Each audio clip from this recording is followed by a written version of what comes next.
ऐसे पूछ लिया करो यार।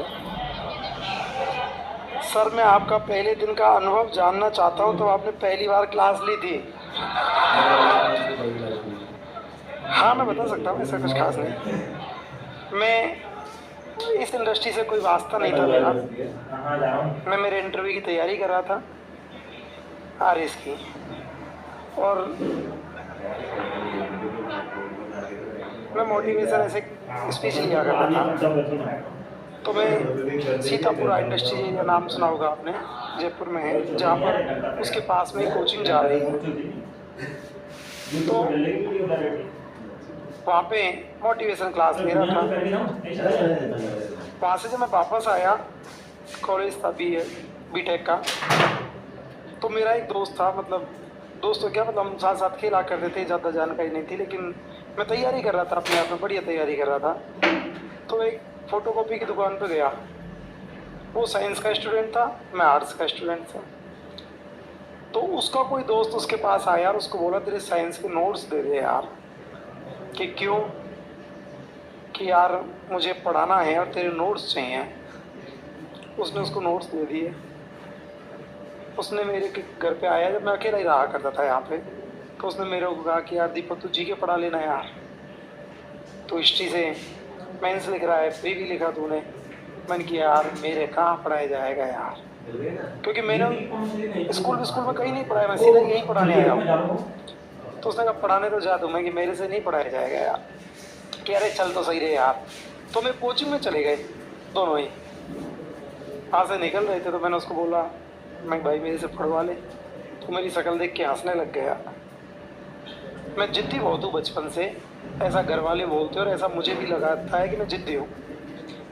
उसने कहा जा जा जा पढ़ ले, पढ़ाएगा क्या। क्यों वो आदमी चुप गई साहब। उसने मुझे क्लास नहीं दी। हम घर पे आ गए, वो दूसरी जगह चला गया। मेरे दिमाग में खटक गई बात। मैं दूसरी कोचिंग में गया, उसको बोला मैं कि भाई मेरे से पढ़वा ले तू यार। उसने मना कर दिया, नहीं पढ़वाना। जब मेरे पास जगह थी, मेरे पास बाइक भी नहीं थी, मैं पैदल ही था। मैं तीसरी कोचिंग में पहुंच गया। मैंने कहा यार मेरे से पढ़वा ले यार। कि रिज्यूम दो, मैं रिज्यूम नहीं है, मौके की बोल रहा हूँ, पढ़वा ले मेरे से। कि पढ़ा लोगे? मैं पढ़ा लूँगा। कि पक्का मैं तेरी सौगंध पढ़ा लूँगा, तेरे पीछे मास्टर को फेल कर दूँगा। कि ठीक है मैं फ़ोन करता हूँ। उसका फ़ोन नहीं आया मेरे पास। लेकिन मैं वहाँ पे रुका नहीं कि मैं, इसने मेरे से यस कर लिया तो मैं यहाँ पे रुक जाऊँ, नहीं, क्या पता बुलाए नहीं बुलाए। 15 कोचिंगों में गया मैं, मेरे को किसी ने यस नहीं किया। मैं मन ही मन में एक टास्क लेके बैठ गया। मैंने कि उस कोचिंग का नाम नहीं बताऊँगा मैं उसका, कि यार उसने मेरे से नहीं पढ़वाया। नहीं पढ़वाया वो तो ठीक है, उसने कमेंट्स कर दिया कि जा पढ़ ले, पढ़ाएगा यहाँ पे। मैं पढ़ रहा था, तभी एक कोचिंग वाले का फ़ोन आया कि दीपक जी बोल रहा हूँ साहब, कि कल आप क्लास के लिए आए थे और मेरे एक मास्टर की तबीयत ख़राब हो गई, जीके के मास्टर की, और आप क्लास ले सकते हो क्या? मैं ले सकता हूँ। क्या करो? मैं बगैर नहाया धोया हूँ। उसने कहा कोई दिक्कत नहीं। मैं कोई दिक्कत नहीं है। मैं पहने जूते, टी शर्ट टांगी। मैं क्या शर्ट वगैरह बहुत कम पहनता था। अब तो ये डायरेक्टर मेरे को बोलते हैं कि यार तुम ज़्यादा वैसे रहते हो, थोड़े से फॉर्मल रहा करो, इसलिए। बाकी मैं नहीं पहनता था पहले। टी शर्ट टांगे पर पहुँच गया और वो मेरी एंट्री हो गई। उसके बाद फिर मैंने ही पढ़ाया, किसी ने नहीं पढ़ाया, और वहाँ से यहाँ तक का सफ़र तय किया। वहाँ के बाद फिर मैं सीतापुरा मोटिवेशन क्लास दे रहा था। तो अभिज्ञान कोचिंग के डायरेक्टर संदीप जी,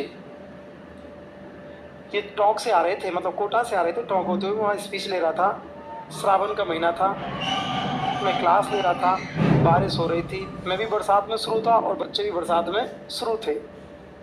ना तो वो उठ के जा रहे, ना मैं चुप हो रहा। उधर से वो आ रहे थे, उन्होंने देखा कि यार बरसात हो रही है, क्लास चल रही है। उनके एक दोस्त और हैं, जितेंद्र सिंह चौहान, मोटे से गुरु जी आप जानते हो। तो वो दोनों के दोनों आ रहे थे। उन्होंने वहाँ पे गाड़ी रोक दी। 15 मिनट उन्होंने भी देखा। वो मेरे पास आए, मैं स्टूडेंट रहा उनका, मैंने पैर छुए कि तू हमसे पढ़ा हुआ है? मैंने कि हाँ। बैठ गाड़ी में। मैंने क्यों? कि बैठ। वो मेरे को वहाँ से लाए और उन्होंने 2 मार कर दिए मेरे को, और पकड़ा के लाल कोटी में, जा क्लास ले। अरे सर जा क्लास ले, बोल दिया ना तेरे को। और वहाँ से मैंने पढ़ाना शुरू कर दिया साहब। इंटरव्यू में फेल हो गया। इंटरव्यू में तो फेल, नहीं हुआ, लेकिन उस समय स्केलिंग हुआ करती थी। आरएस में पैटर्न चलता था स्केलिंग का। 2013 से पहले यदि आपने नोटिस किया हो तो आरएस इस तरह का नहीं होता जैसे आज का होता है। आज क्या होता है, प्री भी सबका कॉमन होता है और मेंस भी सबका कॉमन होता है। 2012 से पहले प्री तो कॉमन हुआ करता था, मेंस सबका अलग अलग हुआ करता था। जैसे उसमें सब्जेक्ट लेने होते थे, आपको एक सब्जेक्ट कोई प्री में लेना होता था। जीके का तो मेन कॉमन होगा ही, उसके अलावा आपको प्री में एक कॉमन सब्जेक्ट लेना पड़ता, एक ऑप्शनल सब्जेक्ट लेना पड़ता था। और मेरे पास प्री में ऑप्शनल था हिस्ट्री। यदि आप प्री पास कर लेते हो, उसमें प्री के नंबर भी जुड़ते थे, यदि आप प्री पास कर लेते हो तो फिर आपको मेंस देना होता था और मेंस में फिर एक सब्जेक्ट लेना पड़ता था। ये प्री वाला तो रहता ही, इसके अलावा एक और लेना पड़ता था। तो मेरे पास प्री में हिस्ट्री था और मेंस में मैंने पॉलिटिकल साइंस लिया था। इस तरह से प्रत्येक सब्जेक्ट के अलग अलग ऑप्शनल पेपर हुआ करते थे।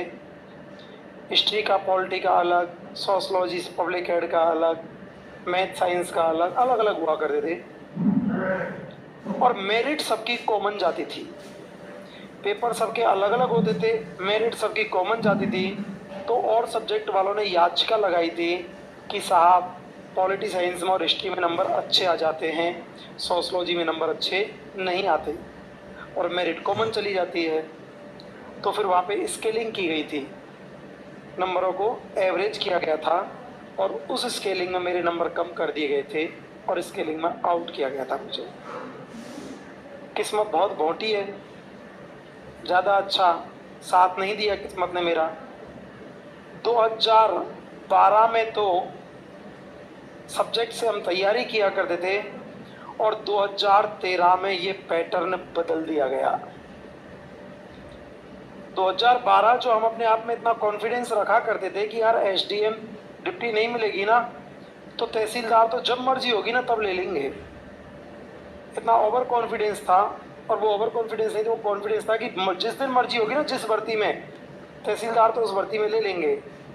लेकिन 13 में पैटर्न पे चेंज किया, सीसेट पैटर्न ले आए थे, आईएएस पैटर्न आ गया था जिसमें सारे सब्जेक्ट जोड़ दिए गए, सब्जेक्ट का कोई मायना नहीं था और सब कॉमन कर दिए गए।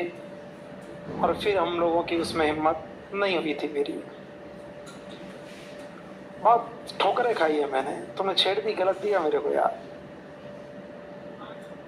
मैं नहीं चाहता कि जिंदगी के जिन पड़ावों पे से मैं वापस आया हूँ ना, आप में से कोई उनसे वापस नहीं आए।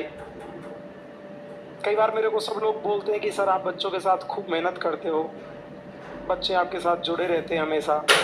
मैं साहब इसलिए करता हूँ कि जहाँ से मैं वापस लौट के आया हूँ ना, आप में से कोई भी वहाँ से वापस लौट के नहीं आ जाए। क्योंकि पढ़ने लिखने में तो हम थे नहीं, बचपन से थोड़े से बदमाश थे, ऐसे घर वाले बोलते। मुझे तो नहीं लगता मैं बदमाश हूँ, लेकिन घर वाले बोलते कि मैं थोड़ा सा बदमाश था। फिर क्या, जॉइंट फैमिली में रहे थे बचपन से, अभी भी जॉइंट फैमिली है। मैं कई बार आपको जॉइंट फैमिली के फ़ायदा और नुकसान बताता हूँ। जॉइंट फैमिली का कोई नुकसान नहीं है, फ़ायदे ही फ़ायदे हैं सब। लड़कियों को अक्सर ऐसा लगता है कि जॉइंट फैमिली में फ्रीडम कम होती है, नहीं, बहुत होती है, ज़्यादा होती है। ज़्यादा सुखी रह सकते हो आप जॉइंट फैमिली में। आज जॉइंट फैमिली है कि मेरे पापा 9 दिन 10 दिन हॉस्पिटल में एडमिट रहे थे और मैंने 10 दिन कंटिन्यू क्लास लिए, सिर्फ ऑपरेशन वाले दिन क्लास नहीं ली थी। और अपने आप में बहुत बड़ा मेजर ऑपरेशन था, आँत फट गई थी मेरे पापा की, आँत का ऑपरेशन हुआ, मैं सिर्फ ऑपरेशन वाले दिन छुट्टी पे था और उस दिन के बाद मैं कंटिन्यू क्लास ले रहा हूँ। दिन भर क्लास लेता हूँ और रात को जाकर हॉस्पिटल रहता हूँ। मुझे आज 10 दिन हो गए हुए सोए हुए। 10 दिन से मैंने 1 घंटे की नींद नहीं देखी। 1 घंटे की नींद कैसी होती है। लेकिन आपको कभी क्लास में मैंने ऐसा रियलाइज़ नहीं होने दिया होगा कि शायद मुझे नींद आ रही है। आज सोऊंगा, आज पापा को छुट्टी मिल गई। तभी मैंने, अभी आपने नोटिस किया तो मैंने एक को फ़ोन किया, भाई 5 बजे मिल जाना मेरे को।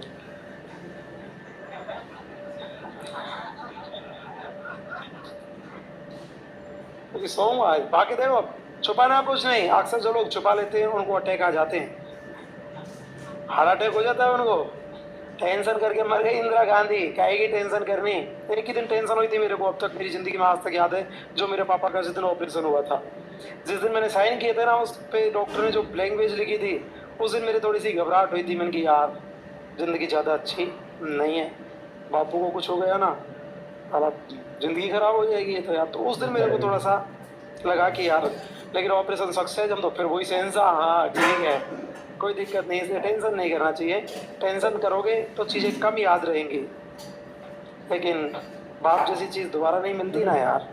कहा जाता है उस बेटे को क्या चिंता है जिसका बाप जिंदा है। जिसका बाप जिंदा है उस बेटे को अक्सर चिंता नहीं होती। और जिस छोटे को क्या चिंता है जिसका बड़ा जिंदा है। जिसका छोटा, दो भाई होते हैं, एक बड़ा और एक छोटा, अक्सर छोटे को टेंशन कम होती है। फैमिली में देखना आप लोग, छोटा जिम्मेदार कम मिलता है, बड़ा जिम्मेदार मिलता है। क्यों? क्योंकि बचपन से वो उसी परिवेश में डला हुआ होता है। तुम तो डराव रहे यार।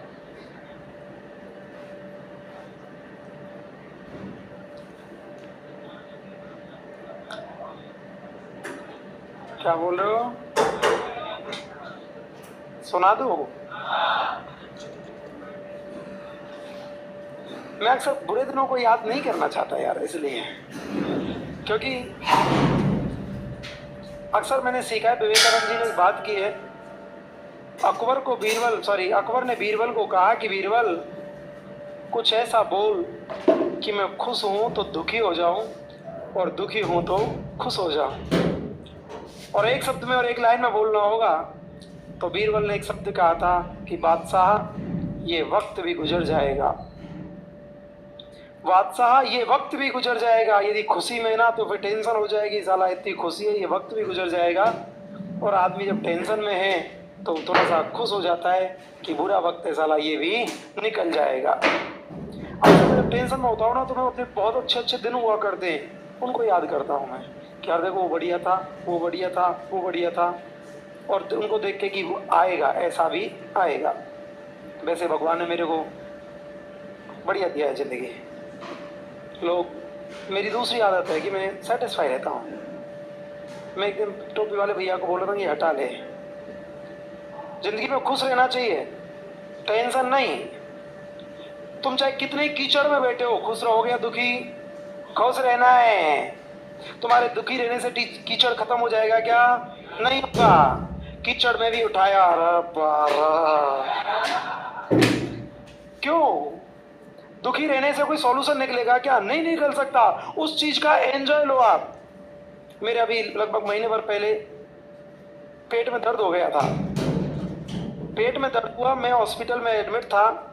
फिर भी मैं सुबह 5 बजे तक इंतजार करता रहा कि पेट दर्द सही हो जाएगा। इतना पॉजिटिव था मैं, हो जाएगा सही, 7 बजे जाके क्लास ले लूंगा, हो जाएगा सही, 7 बजे जाके क्लास ले लूंगा। जब पार नहीं पड़ी तो मैंने 5:30 बजे मुकेश सर को फोटो भेजा मेरा और बोला कि यार मैं एडमिट हूँ, क्योंकि ये कई बार विश्वास नहीं करते मेरे ऊपर। तो मैंने फोटो भेजी थी साथ में, मैं हॉस्पिटल में और एडमिट हूँ। उन्होंने कहा आप क्यों बोल रहे हो, पहले ही बोल देते। मैंने कहा यार मैं सोच रहा था मैं सही हो जाऊंगा, सही हो जाऊंगा, सही हो जाऊंगा। जब नहीं पड़ी ना पार, तब मैंने आपको मैसेज किया है कि मैं नहीं ले पाऊंगा। और जो फोटो भेजा ना उसमें बोल रहे थे यार तुम्हारे पता नहीं पेट में दर्द हो रहा था यार, रिलैक्स करने गए थे, हंस रहे थे तुम तो। और बाकी उस फोटो को अब तुमने डिलीट करके आप देखते हैं तो आपको वो लगता है कि हंस रहा था मैं, वहां पे मजे लग रहा था, बारह पेट में दर्द हो रहा है यार। वो डॉक्टर बोल रहा तू पागल है रे यार, तेरे पेट में दर्द हो रहा है, तू हंस रहा है। नहीं साहब अब दर्द हो रहा है तो हो रहा है, मैं क्या करूं इसमें, क्या पहला आदमी देखा है दुनिया का। इसलिए खुश रहना चाहिए। कीचड़ में बैठे हो ना, ये दुनिया है, इसको जैसा दिखाओगे वो वैसा ही समझेगी। और दुनिया को कभी अपनी वास्तविकता नहीं बतानी। ये दुनिया गांव में बोलते हैं ना, हंस हंस के, सॉरी रो रो के पूछती है, हंस हंस के मजे लेती है। इसलिए पता नहीं कीचड़ में बैठे ना इतने खुश, हैप्पी हैप्पी, अरे बारह सामने वाले का दिमाग खराब किए, इतना खुश क्यों है, वो पूछे इतना खुश क्यों है, तू भी आ जा। मेरा वादा है तुम यदि खुश रहे ना तो वो भी आएगा, वो देखेगा इतना खुश क्यों है। वो बोलेगा बदबू आ रही है, रोवे मत, 2 दिन और बुला देंगे। कोरोना का टाइम था, क्या करते ठाली बैठे। मैंने मेरे छोटे भाई को बोला भाई तू मेरी कटिंग कर। क्या भैया मेरे को क्या कटिंग करना आता है। मैंने बड़े बड़े भैया को बोला, वो मेरे पापा से थोड़े से ही छोटे हैं, बाकी मैंने उनको बोला मैं भैया कटिंग कर दो मेरी। कह रहे तू बावड़ा है, वो जुडिशरी में बहुत बड़े अधिकारी भी हैं। तो मैंने उनको बोला करो ना मेरी कटिंग। क्या रहे मुझे नहीं आती। मैं कर भैया कर। तो वो अब भाई कुछ पोस्ट पे तो लोगों के लिए, हमारे लिए थोड़ी, हमारे लिए तो वही है, हमारे साथ में बैठ के तो वही नटराज खा तो रहे हो। मैं कई बार बोलता हूँ यार भैया तू नटराज खाता रहता है, तेरे को कोई ऐसे बोलता नहीं है कि यार तुम्हारे साथ ही तो खाता हूँ, थोड़ी खाता हूँ ऐसे, मैं मेरी कटिंग कर दूँ कि मैं करता हूँ तेरी। तो उसने कोशिश की कटिंग करने की, तो उससे नहीं उनका प्रोफेशनल तो ही था। चारों पांचों भाई, छह भाई लग गए आपस में करने लग गए, और 6 गंजी, बाकी तो वो पांचों कर रहे थे, मैं ही आता था कोचिंग ऑनलाइन पढ़ाया करता था, वो पांचों गवर्नमेंट जॉब में, मैं ही अकेला निकम्मा हूं उनमें से। तो मैं अभिज्ञान में आता था उसमें पढ़ाने के लिए। संदीप जी मेरे को देख के जोर से हंसने लग गए। आ रहा है, मैं गुरुजी के सामने से पानी लेता, तुम क्या समझोगे 2 चुटकी सिंदूर की कीमत बाबू। कह रहे यार के 16 में के मजे आ रहे हैं गुरुजी, तुम क्या समझोगे। मैं 2-4 दिन जानबूझ के करता उनके सामने, मस्त रहता, जानबूझ के करता। गुरुजी ने कहा यार मैं भी करवा लूं क्या, मैं मजा आ जाएगा। मैं तो चाह रहा था मैं कि कंपनी बने कि यार मेरी कौन करेगा, मैं कर दूंगा। कि तेरे दिन जुगाड़ है, मैं ट्रीमर है कि यार कल लेके आना। मैंने कहा हो। मैंने पहले ही दिन, आज जब घर पहुंचा ना, पहले ट्रीमर रखे हो गाड़ी में। मैंने कहा भूल जाऊं कोई दिक्कत हो जाए। अगले दिन मैं गया और मैंने आगे से नहीं बोला, आगे से बोलता तो क्या पता मूड बदल जाए। मैं उनके सामने खड़ा हो गया ऐसे, उनको याद आ गई फिर कि तू ट्रिमर लाया। मैंने कहा हाँ लाया हूँ। कि ला यार कटिंग कर दे मेरी। मैं चलो, मैंने ट्रिमर लिया और भिड़ते ही आ गए थे छीली पहले। मैं क्या पता पीछे से छीली और मूड बदल गया, तो मैंने सबसे पहले आगे से छीली, और जैसे ही छीली और खुद की शक्ल उन्होंने कहा दे गया, और वो मेरे को गाली देने लगे, खूब गाली दी। मैं गुरुजी रो मत। क्या क्यों। मैं तुम 15 मिनट हंस खुश रहो, मैं तुम देखो अभी तो और करूँ 2-4 रन की आ जाए। और मैंने भाई साहब 13 मास्टर कर दिए ऐसे ही। आप नहीं मानो तो यूट्यूब देखना उनका, 13 मास्टर गंजी में। मुझे देखना कोरोना में गंजी में हूँ कतई। खैर वो मेरे से नाराज थे, मैंने जो कलाम ज्वाइन किया था उन्होंने मेरी सारी वीडियो डिलीट कर दी यूट्यूब से, लेकिन 1-2 वीडियो क्योंकि प्राइवेसी में ज़्यादा एक साथ डिलीट नहीं होती तो वो बच गई है। देखना मैं गंजा हूँ बिल्कुल उसमें। और वहाँ के मास्टर देखना गंजे ही गंजे सब। यदि मैं रो रहा होता, टेंशन में होता, तो एक भी नहीं करवा, तो मजार लेते, खुटुकलार मारते खोपड़ी पे। गलत बोल रहा हूँ क्या। मजे लेते हैं, लेकिन अपने आप को पॉजिटिव रखा तो वो भी मेरी चपेटे में आ गए। इसलिए हमेशा खुश रहना चाहिए, पॉजिटिव रहना चाहिए। गांव में बोलते हैं कि रो तो जावे और मरते की खबर लावे। ऐसे रोना नहीं है जिंदगी में, टेंशन नहीं करना जब तक अपने का खोने का गम नहीं हो, जब तक खुश ही रहना है। मैं बड़ा बदमाश था, मैं दूध पीता था चोर के यार। और चोरी खाने पीने की तुम सब चोटते हो, तुम में से कोई ऐसा है आज तक चोरी नहीं की। ये कौन है, सबने की है और करनी चाहिए। चोरी शानदार चीज है। और देखो चोरी का खाने का मजा अलग ही है, चोर के खाने में अलग ही मजा आता है। अरे जिंदगी में ध्यान रखना, किसी चीज का डर होना और उस काम को करने में ज्यादा मजा आता है। मैं प्रैक्टिकली बात कर रहा हूं, बुरा मत मानना बिल्कुल। शादी के बाद लुगाई को बाइक पे बिठा के लेके जाना कतई मजा ना आवे।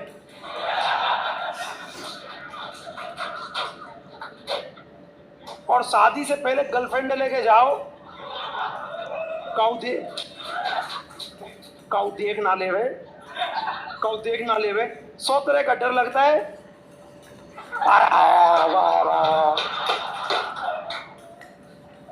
100% प्रैक्टिकल बात कर रहा हूं, गलत बोल रहा हूं क्या। तुम बोल नहीं पा रहे हो, लेकिन मनी मन में सोचो सही कह रहा है, सही कह रहा है।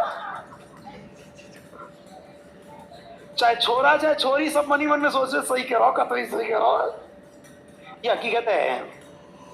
जिस चीज का डर हो ना, गांव में रहते थे, अब गांव के जॉइंट फैमिली में आप रहे होंगे, जॉइंट फैमिली में बहुत मजा आता है। चाची, अब आजकल तो फ्रिज बहुत सारी सुविधा आ गई, हमारे टाइम पे कहाँ फ्रिज वगैरह थी। हम जैसे इंतजार करते थे गांव में कोई मेहमान आ जाए ना, दूध चाची पे, चाची नेक्सस दूध देते हैं, सब्जी मांग के ले ले वे। आजकल तो छोटे बच्चे शर्माते, मैं ना ला रहा सब्जी। अरे मांग के सब्जी खाने को मजा हो रही है। देखो खुद के घर में सब्जी बनेगी, ये एक तरह की खाएंगे, मांग के खाएंगे 4 तरह की। चाची थोड़ी सब्जी दे दे, बड़ी चाची थोड़ी सब्जी दे दी, जो थोड़ी थोड़ी भी देंगी, 4 फ्लेवर मिलेंगे। गलत बोल रहा हूँ। अब चाचियों की तो आदत होती है, जब सब्जी मांगने जाते हैं ना, बड़बड़ाती, हाँ सब्जी लेके आ जाए फलानो ठिकानो। बड़बड़ा क्या दे दे बड़ी चाची।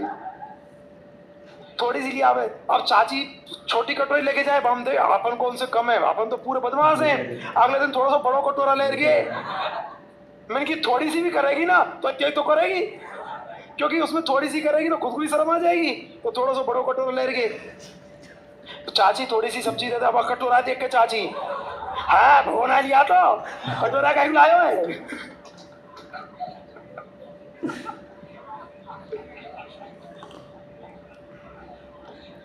तो अरे तो मैडम मैं गामन को ही हूँ, मैं कौन सा अमेरिका को, उन्होंने कही सही कह रहा है, सही कह रहा है। तो सबके साथ है, बस अंतर इतना है कि मैं बता देता हूँ, जो लोग थोड़े से एटीट्यूड में रहते हैं वो बताते नहीं है, सबने मांगता, सब मांगता। हाँ, जो कोई वीआईपी बने ना, नहीं मैं मर्सिडीज में फलानो ठिकानो नंबर 1 को मांगता, हम कह रहे हैं। बस अंतर इतना है, अपने जैसा आदमी बोल देता है, बाकी के लोग बोलते नहीं, थोड़े से नमस्ते नमस्ते नमस्ते नमस्ते। अपन जो है राम राम का हाल है तेरे, मस्त रहा करते, सारी सबकी एक ही पोजीशन हुआ करती है। तो इसलिए खुश रहना है, मांग लावे चाची पे दे, या चाची पे दे मांग लाए, कछु नहीं तो सब रोना तो है ही नहीं। रोटी लाई, भूरो लियो, थोड़ा सा घी डालो, पुंगी बनायो। तो ये शहरों में काम तो ना खाई पुंगी बना रहा, तो यही के मारे तो ये ऐसी हरी है। अब देखो नेक्स्ट इसी छिटकी छिटकी, अब इनकी नौकरी लग जाए, भगवान से दुआ करूं लग जाए, और नौकरी लग गई इनकी हनुमानगढ़ साइड, सेकंड ग्रेड 10वीं तक पढ़ाओगे तुम, तुम्हारे बराबर के तो छोरा मिलेंगे तुमको, और जब बीच में निकल के जाएंगे ना, बुलाई मैडम आ जा, मैडम आ जा, बैठ ले मैडम आ जा। पता नहीं ये नाच है खारी है, नाच नहीं खा रहा है, इसे मस्त रहा करो। देखो इधर राज सिंह,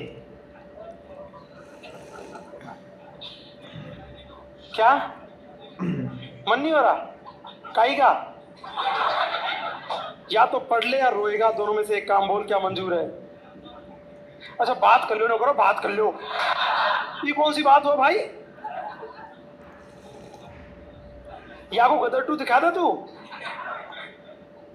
देख ले नो करो, ना देखू ना देखू रास। हाँ या को देखनी है, ये कौन सी का हो, बोलो गदर टू देख ले।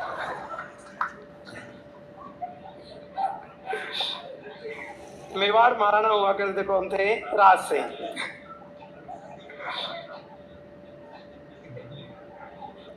तो राज सिंह की जिंदगी बहुत बढ़िया निकली थी, बहुत शानदार आदमी थे ये। एक बार जा रहे थे ये ससुराल, जैसलमेर थी इनकी, मतलब ससुराल सॉरी, शादी करने के लिए जा रहे थे ये, तो दूल्हा बन के जा रहे थे। और देखो दूल्हा बन के जाते हैं तो छोरा और छोरी का ऐसा हाल, भगवान आजकल शादियां होती क्या, पहले थे, अब मैं तुमको हिस्ट्री पढ़ा रहा हूँ, कल्चर पढ़ा था तो और ही कुछ होता। वहां पे तुम गीत सुने होंगे तुमने, मोरिया जल्दी से ब्याह जाए, मेरा मन डोले मेरा तन डोले, वो गीत कौन सा? मोरिया। वह लड़की जिसकी सगाई तो हो चुकी है लेकिन अभी शादी नहीं हुई, कौन से गीत गाती? मोरिया। तो पहले क्या हुआ, पहले क्या था, लड़का ने लड़की को नहीं देखा और लड़की ने लड़का को नहीं देखा, ऐसी तो शादी हुआ करती। आजकल की तरह थोड़ी है, आजकल तो चूल्हा चकला की भी जानकारी रहती है। 2:15 बजे मैडम, मैं बता दूं टाइम, मोबाइल में देखिए, 2:15। तो पहले जिंदगी में अक्सर, पहले तुम इस टॉपिक पर आओ फिर मैं आगे की बात बताऊंगा। अरे यार तुम तो कतई बदमाश है, पहले हुई और छोरा तो कह रहे छोरी और ज्यादा कह रही, गुरुजी भाई है, बता दे भाई है भाई। तो राज सिंह दूल्हा बन के जा रहे थे, जब दूल्हा बन के राज सिंह जा रहे थे तो राज सिंह को रास्ते में गोमती नदी का बहाव क्षेत्र आ गया, बरसात का मौसम था, बरसात का मौसम हुआ करता था। अब श्रावण का महीना थोड़ा सा, वैसे भी आजकल बारिश कहाँ होती है, पहले तो लगातार कंटिन्यू हुआ करती थी, 10-10 दिन तक बादल साफ ही नहीं हुआ करते थे। गांव में बोलते हैं, आप सुनना, मम्मी पापा के मुंह से कभी बताएंगे, वो झर लगा करते थे। तो झर भयंकर बारिश हुआ करती थी। अब राज सिंह दूल्हा बन के जा रहा था, अब दूल्हा बन के जब जा रहा था तो गोमती नदी में पानी बहुत तेज आ गया, गोमती नदी में पानी बहुत तेज आ गया। अब पानी जब बहुत तेज आ गया तो अब दूल्हा बन के जा नहीं सकता। तो राज सिंह अटक गया और गोमती नदी का पानी 3 दिन तक काम में नहीं पड़ा। राज सिंह मनी मन मारा, पर ये पानी कम हो तो मैं दुल्हन लेके आऊं, ये पानी कम हो तो मैं दुल्हन लेके आऊं। तो राज सिंह ने देखा कि ये पानी कम है, नहीं हो रहा। राज सिंह ने कहा एक काम करो, झील बना दो, यहाँ पे रोको इस पानी को, कैसे भी करके रोको, मुझे जाना है दूल्हा बनने के लिए। और उस पानी को रोका गया और पानी को रोक के एक झील बनवा दी गई थी जिसका नाम था राजसमंद झील।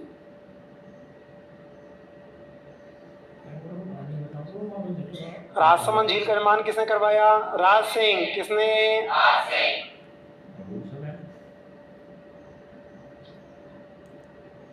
और राजसमंद झील में गोमती नदी का पानी आता है। सेकंड ईयर का बहुत छोटा सिलेबस है, इतिहास तो बहुत ही छोटा है।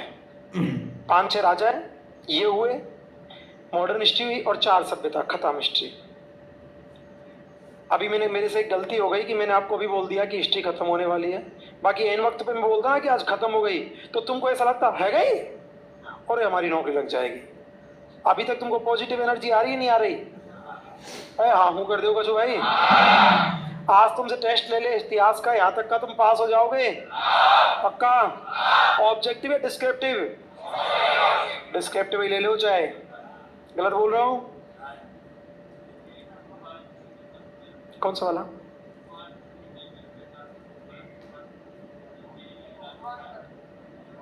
कौमान तृतीय वाला, वो गुर्जर पतियार में आएगा।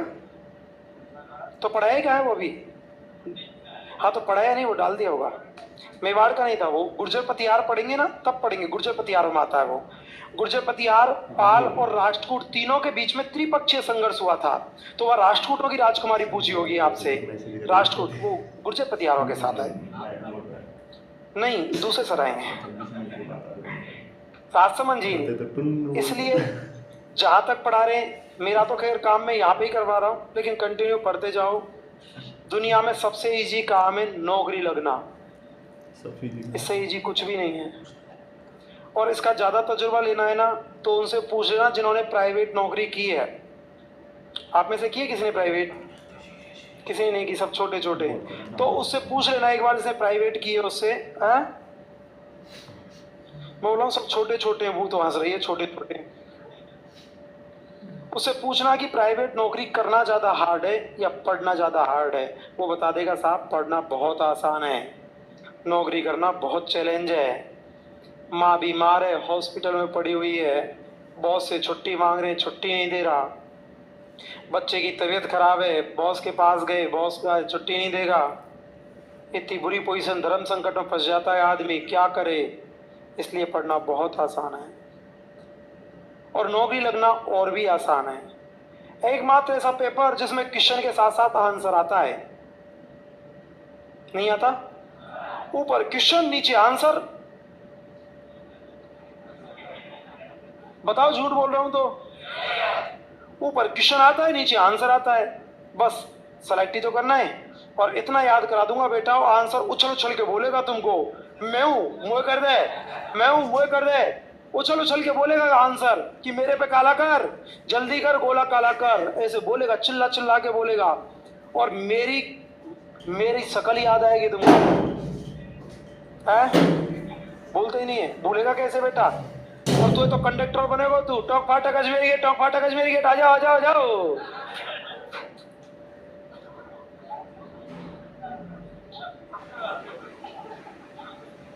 तो इसलिए मैं जब 10वीं क्लास में पढ़ता था ना, सप्लीमेंट्री आया था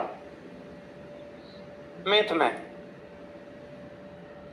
पापा ने ट्यूशन के पैसे दिए थे मुझे, और मैं पता है घर वाले बोलते बदमाश था, मैंने ट्यूशन के पैसे का क्रिकेट का मैच खेल लिया और मैच में पैसा हार गो। आप बाप से दोबारा मांग सकते हो क्या? दुनिया का सबसे खतरनाक आइटम है वो बाप ही तो है। बाप से ज्यादा खतरनाक है क्या कोई? और विशेष तौर से लड़कों के लिए इनते तो फिर भी बढ़िया रे में पापा, बढ़िया बेटा बेटा कह के बोलो, हम तो हाँ आगो का वो तेरी, हमने कहा बिंगा रे बाबू तेरो। छोरों में 36 का आंकड़ा, हम पापा अंदर हम बाहर, पापा बाहर हम अंदर। दूसरा सिस्टम, पापा से पैसे नहीं मांगे, पापा से पैसे नहीं मांगे, सप्लीमेंट्री का पेपर दिया, सप्लीमेंट्री में आ गया कप्लीमेंट्री। सही बोल रहा हूँ, झूठ नहीं बोल रहा। सप्लीमेंट्री में फिर सप्लीमेंट्री, अपन बहुत खुश थे क्योंकि पढ़ना नहीं पड़ता, पूरी साल मस्ती में निकल गई। लेकिन भगवान की दया से एक ही बार में पास हो गया। पापा ने दिमाग लगाया, मेरे ताऊ जी टीचर हैं, उन्होंने दिमाग लगाया और मुझे 2 प्रैक्टिकल सब्जेक्ट दिला दिए थे, एक तो ज्योग्राफी और एक कंप्यूटर। 12वीं क्लास में होम साइंस नहीं थी। मैंने बोला होम साइंस के लिए ही नहीं, मैंने होम साइंस के लिए बोला क्योंकि होम साइंस में होता था 100 नंबर का प्रैक्टिकल और इनमें होता था 50-50 का। लेकिन होम साइंस में क्या था कि वहाँ पे स्कूल में मास्टर नहीं था। ताऊ जी ने कहा तेरे प्रैक्टिकल में तो पास हो जाएगा, रिटन में अलग से पास होना पड़ता था, इसलिए मैंने तो बोला था होम साइंस के लिए। मैंने होम साइंस दिला दो, मेरी और भी ज़्यादा बन जाएगी, तो उन्होंने नहीं दिलाई मेरे को। और मुझे 2 प्रैक्टिकल सब्जेक्ट ज्योग्राफी और कंप्यूटर दिलाए और साहब 12वीं क्लास में मैं एक ही बार में पास हो गया और परसेंट बनी थी मेरी 52। बेटा 52 कम नहीं है, मैं जब की 52 बनी हुई है, जब से आप में से कई लोगों का तो वजूद भी नहीं होगा। 2004 का पास आउट हूं मैं।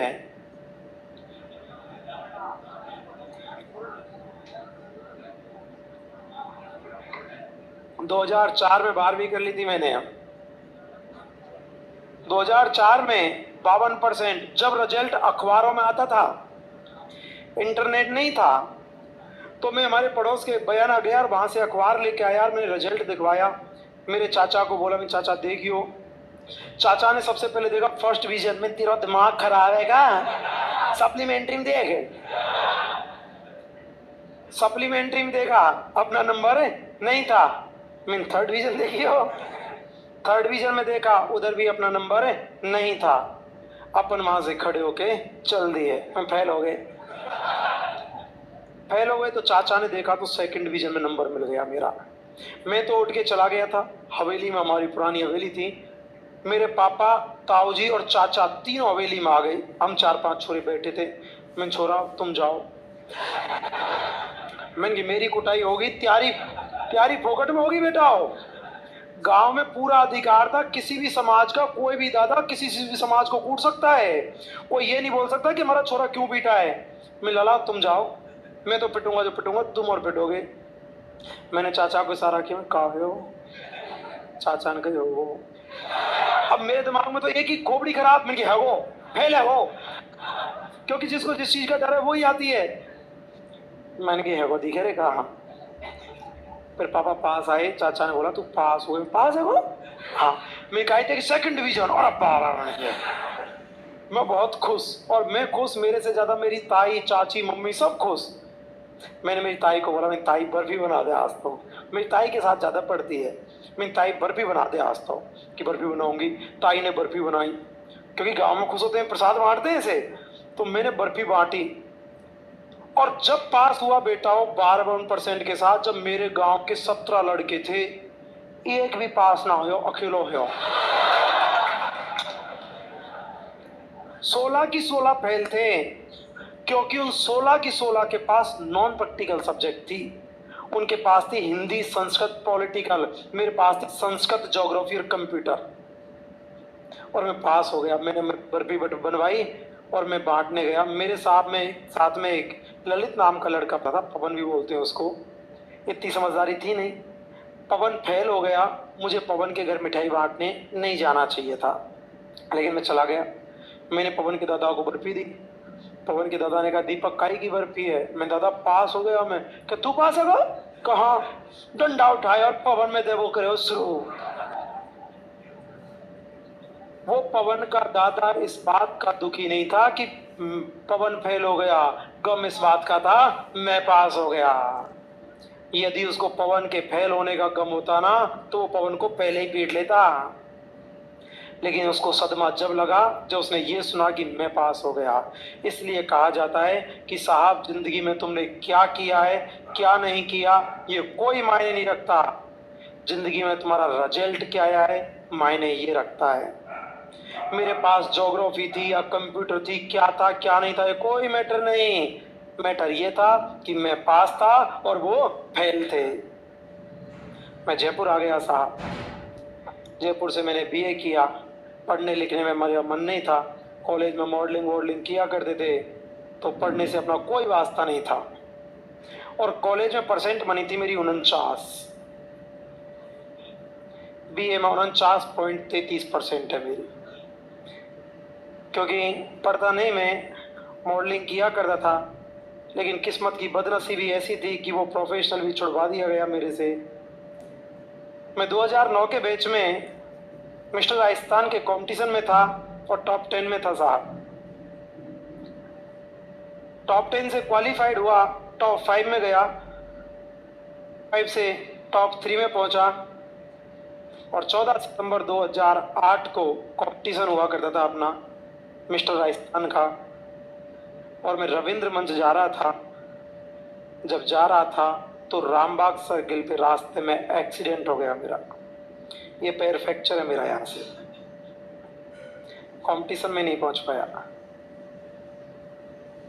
मुझे हॉस्पिटल ले जाके पटक दिया। ताऊ जी आई, मेरी स्थिति ज़्यादा खराब हो चुकी थी। ये सारे चेहरा वेरा, मेरा मुंह अंदर से पूरा फटा हुआ है, 8-10 टाँके आ रखे मेरे मुंह के अंदर। ताऊ जी आए गाँव से। ताऊ जी ने पापा को पूछा कैसे क्या हुआ, तो पापा ने सारी घटना बता दी कि इस तरह से था और ये एक्सीडेंट हो गया। और गांव में क्या है, मॉडलिंग को थोड़ी सी हीन भावना से देखते हैं। गांव में ज़्यादा सम्मान की दृष्टि से इनको नहीं देखते। तो मेरे ताऊ जी मेरे पापा को बोल गए कि इसको बोल देना कि पढ़ लिख ले, नहीं पढ़े तो खूब ज़मीन है अपने गांव में, गांव आ जाए, कोई दिक्कत नहीं है। क्योंकि गांव में बेइज्जती का सामना करना पड़ता है हमको यार। आप लोग तो यहाँ पे रहते हो, गांव की सुन्नी हमको पड़ती है। जब मैं सही हुआ तो मेरे पापा ने बोला कि तू यार, ये ताऊ जी आए थे और ये मना करके गए कि ये छोड़ छाड़ दे। मैंने खूब बोला, माँ को समझाया, पापा को समझाया, लेकिन नहीं माने। फिर मेरी माँ ने मुझे समझाया कि बेटा देख, मान लिया कि तू सक्सेस भी हो जाएगा, सफल भी हो जाएगा, लेकिन तेरे सफल होने से पहले पहले यदि तेरे ताऊ जी शांत हो गए, एक्सपायर हो गए, तो जिंदगी भर तेरे को कोसते रहेंगे। और तू भी उनके शांत होने के बाद सफल हुआ तो सफलता का क्या मतलब निकलेगा? उस शोहरत का, उस दौलत का कुछ नहीं बनेगा जो अपने बुजुर्गों के लिए सुख नहीं दे सके। और अपन ने साहब वो इंडस्ट्री छोड़ दी। मैंने पापा को पूछा मैं क्या करूँ फिर? तो पापा ने कहा एक काम कर, तू बीएड कर ले। मैंने, पापा जी मेरे कौन सा बीएड में नंबर आ गए? क्योंकि बीएड में उस समय खूब कॉम्पिटिशन था कि तू एक काम कर, फॉर्म तो भर दे, देखना। अब तुम में से विचार आ रहा होगा कि सर 49% पे आपने बीएड कैसे कर लिया? दीपक शर्मा नाम है आपका, जनरल के लिए 50% चाहिए। एक साल के लिए 2009 में 45 हुई थी जनरल की, सिर्फ एक साल के लिए। कोर्ट में उसकी याचिका चल रही है क्योंकि रीट में 50% कंपलसरी कर रखा है और राजस्थान गवर्नमेंट ने 45% पे बीएड करवा रखा है, तो कोर्ट में उसकी याचिका है। मैंने बीएड का फॉर्म भरा साहब और मेरा बीएड में नंबर आ गया, लेकिन ऊपर से नहीं, नीचे से 3rd काउंसलिंग में नंबर आया। मैंने भरतपुर, करौली, धौलपुर, अलवर, दौसा, जयपुर सारे कॉलेज भरे थे, मेरा नंबर नहीं आया। मेरा नंबर आया था उदयपुर। है आप में से कोई उदयपुर से? सलूमर कहाँ से? उदयपुर में सिटी में कहाँ से? मैंने बीएड किया डबोक से।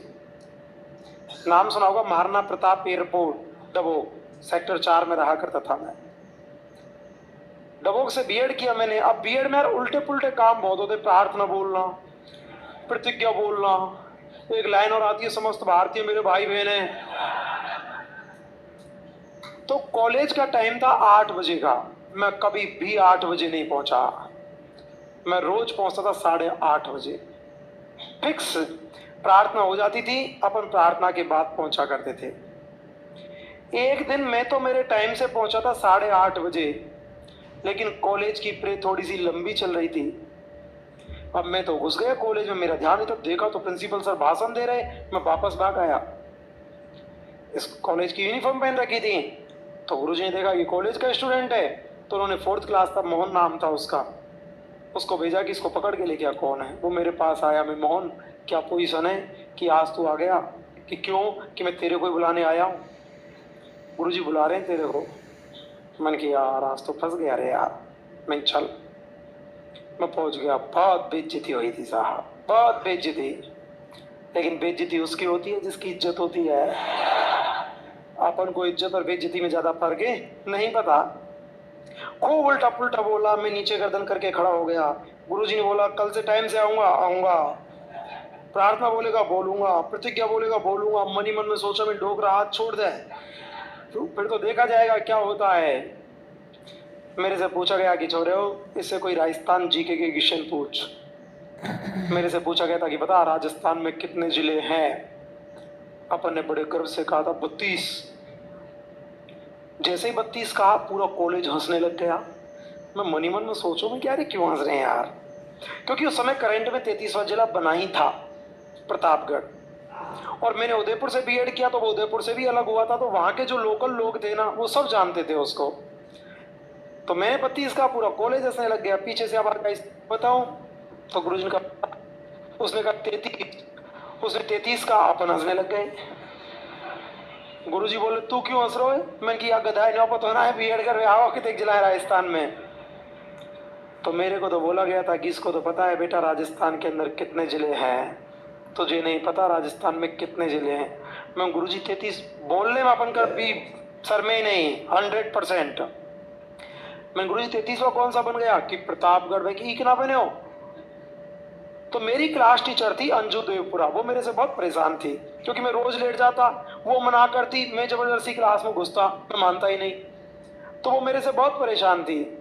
उन्होंने थोड़ा सा क्रिटिसाइज पापा को कर दिया मेरे को। उन्होंने बोला गुरुजी इसके क्यों मुंह लग रहे हो आप, छोड़ दो इसको, छोड़ दो इसको, अपनी जिंदगी में कुछ नहीं कर सकता। अपने मुंह बापू के मुंह पे कालिक बोल सकता है, बापू को बदनाम कर सकता है, बापू की बेइज्जती करवा सकता है। खूब बोला उन्होंने। फिर अपना कोबरा सनक गया साहब। मैं मैडम कुछ मत बोलना आप, अपन अपनी मर्जी से बीएड करने नहीं आए, ये पकड़ो तुम्हारे ताम तुमड़े, नहीं करनी बीएड अपने को, पापा के लिए कुछ मत बोलना। वो पोजीशन ऐसी थी कि माहौल थोड़ा सा गर्मा गर्मी का हो गया। क्लासों में भेज दिया गया।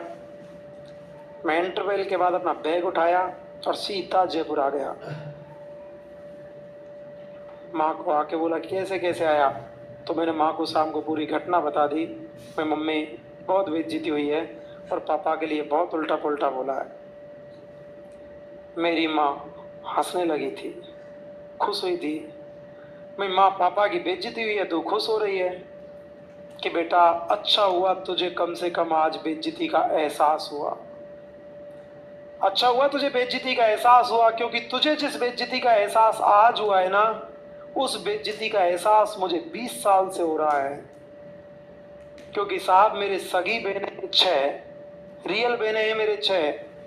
और उस जमाने में यदि किसी महिला के बेटा पैदा नहीं होता था ना, लोग उस महिला को सम्मान की दृष्टि से नहीं देखते थे। मेरी माँ को लोग सम्मान से नहीं देखते थे। परिवार में गीत बुलाए जाते थे, पूरे परिवार की महिलाएं जाती थीं, मेरी अकेली माँ को छोड़ दिया करते थे। परिवार में जीवने का निमंत्रण हुआ करता था, हम सबको बुला लिया करते थे, अकेली माँ को छोड़ दिया करते थे। भैंस गाय रखा करती थी माँ। यदि माँ सुबह गांव में 5 बजे 4 बजे उठ के घर के बाहर काम करने के लिए जाती थी, तो और परिवार की महिलाएं माँ को देख के घूंघट कर लिया करती थी, बोलते थे कि अशुभ हुआ करती है, इसके बेटा नहीं है, ऐसे बोल दिया करती थी। और वो माँ मुझे बताते हुए रोने लग गई थी साहब। मैं भी रोने लग गया था माँ को देखते हुए। जब मैं अगले दिन वापस उदयपुर गया तो माँ ने बोला था कि बेटा कुछ लायक हो जाना, वरना ये दुनिया जीने नहीं देगी, ये समाज परिवार जीने नहीं देगा। वो दिन है कि आज का दिन है साहब। मैं ऑल कॉलेज नहीं, all Sukhadia university first rank लेके आया था बीएड में। 96% है बीएड में मेरी। सुखाड़िया यूनिवर्सिटी से ना तो मेरे से पहले किसी की 96 थी और ना अब किसी की 96 बनी है। यदि आप कभी सुखाड़िया जाओ तो 2010 के बैच में 9-10 के बैच में सबसे टॉप पे दीपक कुमार शर्मा का नाम लिखा हुआ है आज भी। 2012 हिस्ट्री में एमए किया था, राजस्थान यूनिवर्सिटी आया था, 76% गोल्ड मेडलिस्ट था। 2014 पॉलिटिकल साइंस में किया, 74% गोल्ड मेडलिस्ट था। और फर्स्ट अटेम्प्ट में RS क्वालिफाइड करने वाला 178वें नंबर का बंदा था मैं राजस्थान से। लेकिन साहब नौकरी यूं ही नहीं लगती, त्याग करना पड़ता है, समर्पण करना पड़ता है। कोचिंग करने से नौकरी नहीं लगती,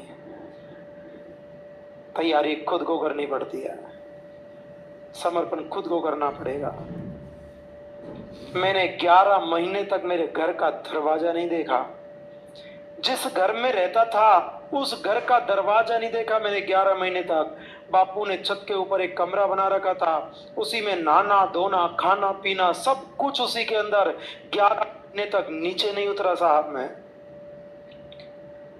जो माँ किसी जमाने में पढ़ने के लिए बोला करती थी कि बेटा पढ़ ले बेटा पढ़ ले, आज वो माँ जबरदस्ती सुलाती थी साहब, कसम दे दे के सुलाती थी कि बेटा सो जा, कसम खा रही हूं सुबह 4 बजे उठा दूंगी। और मैं यदि गलती से साहब सो जाता था ना, तो वो माँ चाय तक नहीं बनाती थी, वो बहनें चाय भी नहीं पीती थी। उनको पता